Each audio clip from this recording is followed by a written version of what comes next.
All right, welcome back in Live Now. I'm Austin Westfall. We continue to follow live images out of Jerusalem, Tel Aviv. We have been watching the major metros within Israel. It is about 5:13 in the morning there. Let's get the latest on the Israel-Iran conflict with Dr. Alon Burstein. He's here. As always, Alon, it's good to see you. One question that I've had in recent days, we've been talking so much about this Fordo complex. It's the nuclear site that's underground in the mountains, and it will take bunker busters, it seems, in order to impact it. My question is, since people like you and I have been talking about Fordo for so long, does that give the Iranians time to move pertinent equipment out of that facility? Is that something that's being discussed? It's good to see you, Austin. I mean, the Iranian regime obviously knows that everyone's looking at Fordo. It's known that all along. That is the reason they built Fordo. Fordo was built deep into the mountains in secret at first in order to be an impenetrable fortress where they could hide most of their material. Now, obviously, they know that this is now the focal point of conversation, and possibly they would be looking to move some of the nuclear material out of there. In fact, one of the ministers in Iran, I believe maybe even the foreign minister, recently said that most of the nuclear material has been moved out of the different sites that are being attacked. And so the attacks are going to damage the sites, but not actually deprive Iran of its nuclear material, its uranium, the enriched uranium, etc. That said, it still would be a very, very significant blow if that installation itself was destroyed. Not saying what should or shouldn't happen. I'm saying factually, that installation unto itself has the capability to enrich uranium from 60% to 90% enrichment. That is a major step in the process of achieving a nuclear weapon. And Iran really only had two sites that can do this. One in Natanz, that was a much larger site, but not as well fortified, that Israel has bombed out, and according to some reports, is completely destroyed. The other is in Fordo. So even if they were to move out some of the equipment, the ability to rebuild and sort of catch up to where they are now would be set back. I don't know if it would be months or years. Different people are saying different things. What for sure is it would be something that would be harder for Iran, especially after this, to just catch up on. One other thing that I have found interesting is as we look at this map, by the way, it shows you where Fordo is, where Natanz is. Fordo, I know this is a busy map, but Fordo is a little bit south of Tehran. It's got the nuclear insignia there with the red explosion marks around it. Just to give people an idea of the geography. Alon, you and I follow pretty much hour by hour what's been taking place between Israel and Iran for close to a week now. What's the latest? Have the two countries still been trading strikes as of recent hours? Yes. Israel has just now, in the last hour, reported launching a new wave of attacks throughout Iran. And right before I got on, there were initial reports coming out of explosions in Isfahan. We saw that, if you want to bring the map back, we saw that right before, right next to Natanz and Fordo. We see just south of that Isfahan. Isfahan is a major site as far as Israel is concerned, because it both has one of the most important nuclear research facilities and sort of places to manufacture the centrifuges and etc. And also has a lot of military equipment. It has a lot of the bomb and missile making capabilities that Iran has. Also in Isfahan, these factories side by side. So that area has been attacked by Israel time and again. And according to reports, there's more attacks that are happening now. In turn, 3 hours ago, there was another barrage of missiles fired from Iran, targeting areas in Tel Aviv and in Jerusalem. Those missiles were mostly intercepted. This morning, there was a barrage of missiles that targeted a wide range of cities in Israel. Those actually had strikes in the south in Beersheba, in the center in Tel Aviv, and in northern Israel and Haifa, injuring, I think, about 20 or 30 people. So the two countries are still continuously exchanging blows, not at the same level as with the initial days. The initial days, Israel was carrying out hundreds of airstrikes in each one of its attacks. Now it's carrying out more 20, 30, 40 airstrikes. Similarly, Iran was firing clusters of a large amount of bombs and drones. Now they're firing with each barrage between 10 to 15 missiles. What I will say is, while Israel's airstrikes have continued to be with large measures of precision, and Israel has assassinated and attacked, the new line of commanders that replaced the ones that were assassinated originally a week ago. So Israel sort of like maintaining its level. The missile attacks from Iran have actually gotten more sophisticated. In the initial waves of missiles that Iran fired, the reports were that Israel managed to intercept some 90% of them. Now Israel's intercepting more like 60%. We can also see that in the time of warning that Israelis are given. At first, they were given 12 to 13 minutes. So the minute the missile was launched, Israel knew exactly where it was going and set off, alarm bells. Now it's a lot less. So Iran has learned something during this process and is using different types of missiles. Israel hasn't necessarily advanced its attacks, but its attacks are still being as successful as they were originally. We know that the IDF has been targeting things like nuclear facilities, scientists, military, top military officials. What has Iran said about what exactly they're targeting? We're looking at footage of residential areas being struck. Of course, we saw the hospital being struck alone. What are they aiming for? What has Tehran said themselves? So both countries, and this is where it's slightly different than what we've looked at, in the Middle East, where we see usually asymmetrical warfare. Here, both countries are going to very large extents to be claiming that they are following the rules of war and that they are only attacking military targets or targets that are a threat to their country. For both countries, a lot of people have argued that's not true. Attacking nuclear scientists, there's a debate if that would be considered a legitimate target or not. And Israel also bombed out the main broadcasting station of television in Iran, which the IDF initially said was used for military purposes, and that was contradicted by the Israeli prime minister. And then the IDF also changed that. So, but Israel's still arguing it's only attacking military targets. In turn, Iran also saying that. Iran is saying that every one of their missiles is targeting military targets in Israel. It is targeting military bases, military equipment. Now, in reality, no missile has up until now hit a military base except for one that actually did hit Israel's headquarters of the military, the Kiryat in Tel Aviv. Otherwise, all the missiles have targeted solely residential and civilian areas. However, in terms of what Iran is saying, even when that missile hit the hospital in Beersheba in Soroka, Iran immediately put out a statement saying that the missile in fact hit a military base of the IDF nearby, and the hospital was hit only from the blast that happened because the missile was so strong. That is not true, according to what we saw facts on the ground, but in terms of what Iran is saying, they are maintaining that narrative very much in terms of what they're targeting. I will say that in the past mirages that we had between the countries back in April and October of last year, then Iran seemingly actually was targeting the military bases in Israel much more. They seemingly then wanted to achieve a moral and symbolic victory over the mighty IDF by managing to target the different bases and the main bases, possibly the main intelligence base in Israel. Now the tactic is a little bit different. I think they would be very happy if they were to actually manage to strike an IDF base, but they also know that that is not going to be enough to stop the war. In turn, attacking civilian targets and inflicting civilian casualties may lead to civilian pressure on Israel to stop the war. So I think the pretense is there. And while they, I'm sure, would be happy to target a military base, seemingly they're diverting most of their attacks towards the sort of soft belly of the Israeli society. Tel Aviv, Haifa, a missile struck Israel's stock market exchange yesterday. That is what they're aiming at. It's much more things to destabilize society as a mechanism of pressure on the country. At least that's my interpretation. Is this causing, and again, I'll ask you, what you've heard from friends and family that live in areas like Tel Aviv, is this having an impact on them psychologically, for example? It's certainly having an impact on everyone psychologically. Israel is a country that has seen many, many wars. It has not actually seen a war with a country for decades upon decades. I mean, Hezbollah is extremely powerful.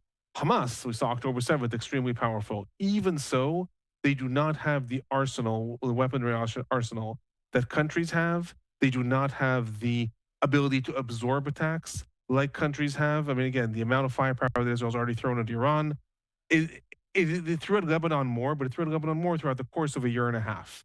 So to large extents in Israel, there's first of all a sense of somewhat shock because people were assuming that they know what it's like to be at war, and then all of a sudden, the missiles that are landing, unlike the rockets from Hamas or Hezbollah, that even though they did certainly cause damage and cause deaths of people, they did not nearly do the type of damage that we're seeing here. Here we are seeing entire city blocks destroyed in the heart of Israel, the heart of Tel Aviv. Again, that's equivalent to New York or Los Angeles. This is in Bat Yam, I believe. That's a city just south of Tel Aviv. In areas in Petah Tikva, a missile hit a residential area. 4 buildings have now been evacuated. 700 people all of a sudden finding themselves homeless overnight. These are things that Israeli society is not accustomed to. So on the one hand, there is a lot of fear, and there's a lot of waking up to a new reality in the Middle East complex that most Israelis are accustomed to. Now all of a sudden they realize they haven't been accustomed to this level of escalation on the one hand.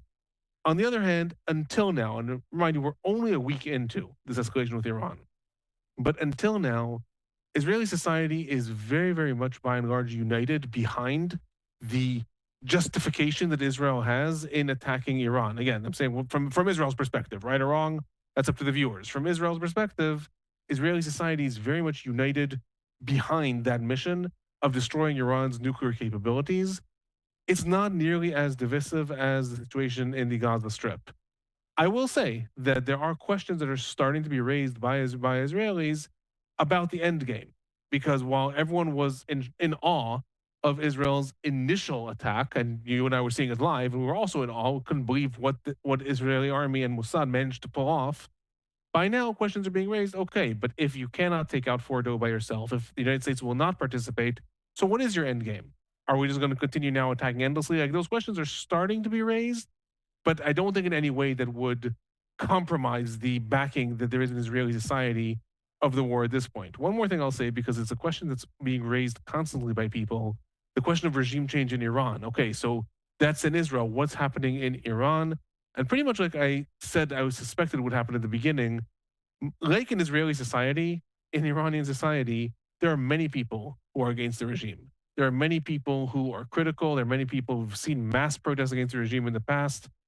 However, most of the population still, as a result of many, many factors, are no friends of Israel or no friends of Israelis. And being bombed out from the sky by Israel is, to some extent, having the effect of uniting a lot of the Iranian population actually behind the leadership, not necessarily in support of we need a nuclear program and we want more missiles to hit Israel, but in the sense of right now, the external enemy is attacking us, so it's not necessarily the right time to be critical of the regime. This is a report that came out in Jerusalem Post today that said that most surveys that are being conducted by more reliable sources, I admit I don't know them, this is according to that article, we're showing that by and large, the population in Iran, or the regime in Iran, has not lost its grip on the population as a result of this yet. So in both countries, we're still seeing the population rallying behind the flag. Obviously, these things are contingent on developments any moment. So, Riley in Beaverton asks, given the escalating tensions, what are the main strategic or political factors preventing Iran from launching a direct military invasion of Israel? So again, I keep on saying that I regret not having a map of the Middle East up behind me. And I keep on saying I'll get one, but I know that by the time I get one, maybe we'll be focusing on other things.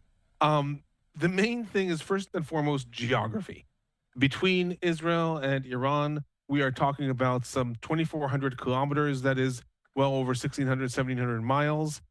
It is just not feasible. You would have to invade between 2 and 3 other countries, depending on how you're going, in order to cross with ground troops between the sides. You have to either go through Jordan or through Iraq and Syria. It is not in any way realistic. Then there's also the question of what is the end game.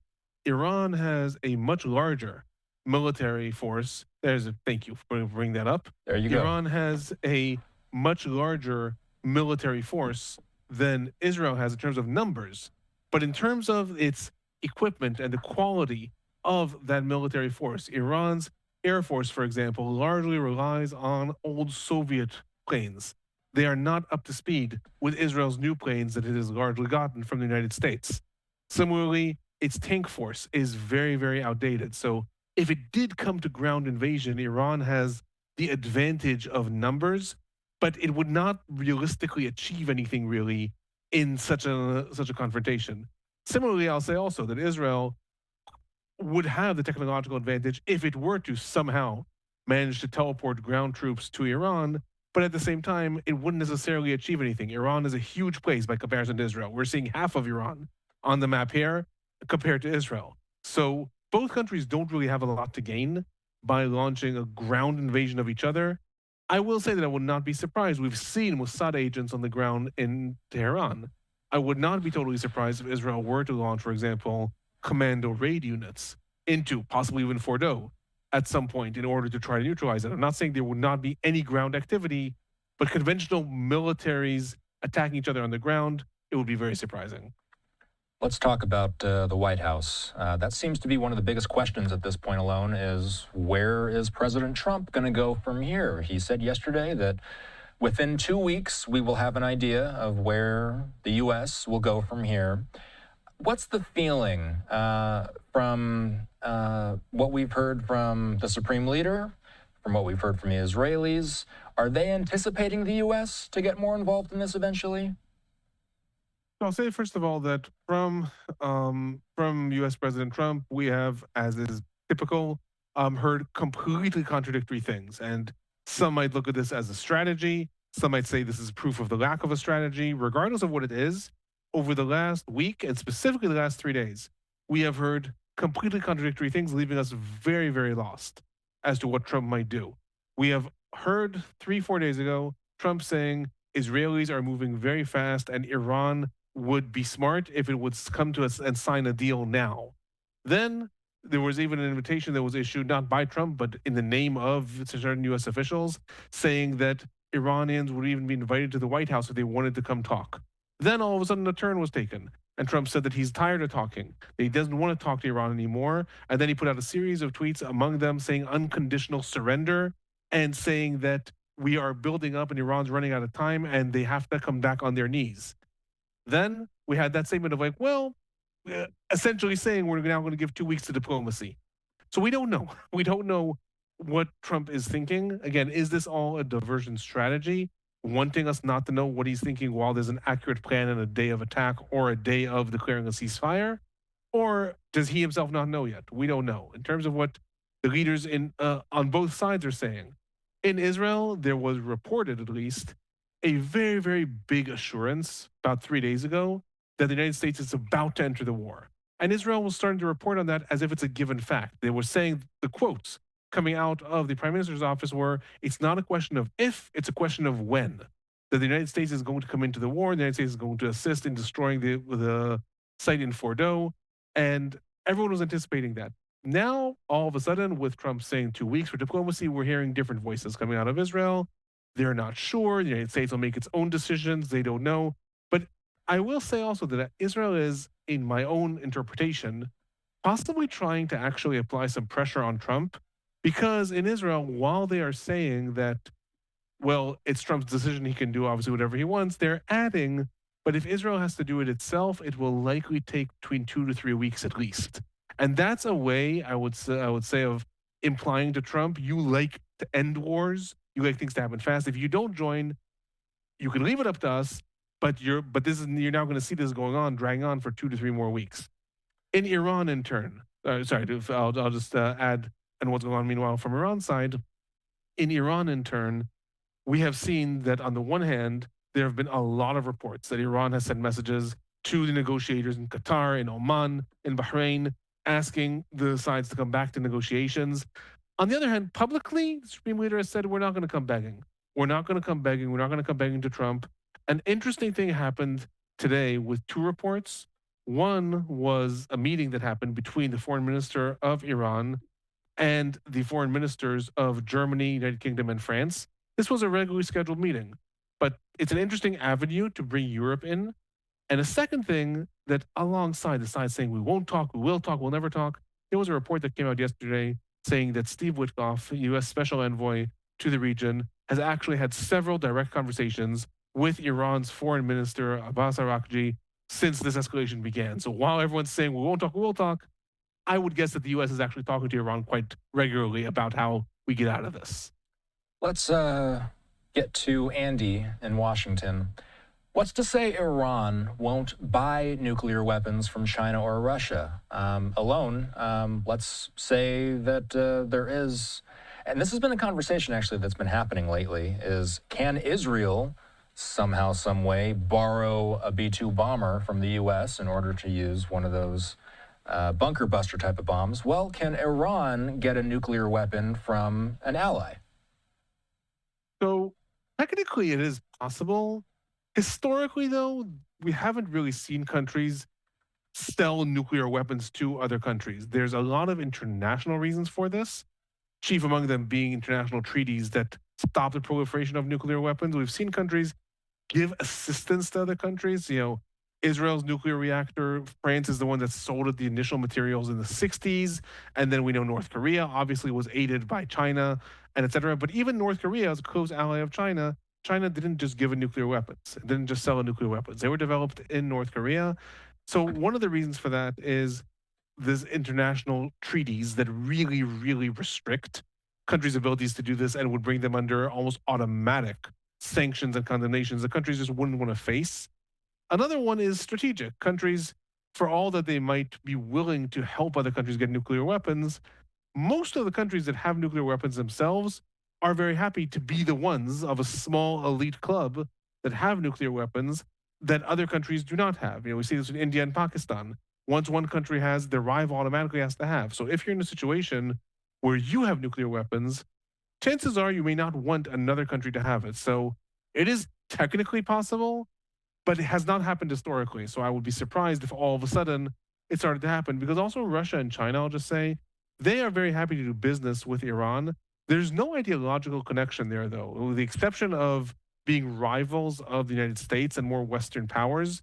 There's no connection between the regimes on any religious or communist or ideological positions. So it's mostly business, and I would be surprised if, as a result of business, those countries are willing to sell off nuclear weapons. Lastly, before we go, we're heading into the weekend. What big questions do you have as we look ahead to the next 48 hours? So, obviously there's the questions of, is the United States going to participate? But assuming that we're in the same stalemate now, I'm not saying it's going to participate or not, that we don't know what's going to happen by the end of the weekend. The big question is, what is Israel going to continue to focus on? Because when the conflict started a little over a week ago, Israel was saying that its target is going to be the nuclear facilities and the ballistic missiles. Then, with the success of the assassinations and the initial attacks that Israel launched, the rhetoric started to change a little bit. All of a sudden, in Israel, there was talk about Israel liberating the Persian people from the dictator. All of a sudden, there was talks about maybe assassinating the supreme leader, Ali Khamenei. There were more and more attacks that we saw already targeting the government instead of the security establishment, targeting the foreign ministry, targeting the state television. So I'm very curious to see what direction Israel is going in. Is it going to continue to strictly attack the nuclear facilities and or the weapons facilities? Or is it actually going to continue to pivot more and more to hope to actually achieve some sort of destabilization of the regime? That's in terms of what Israel is going to do.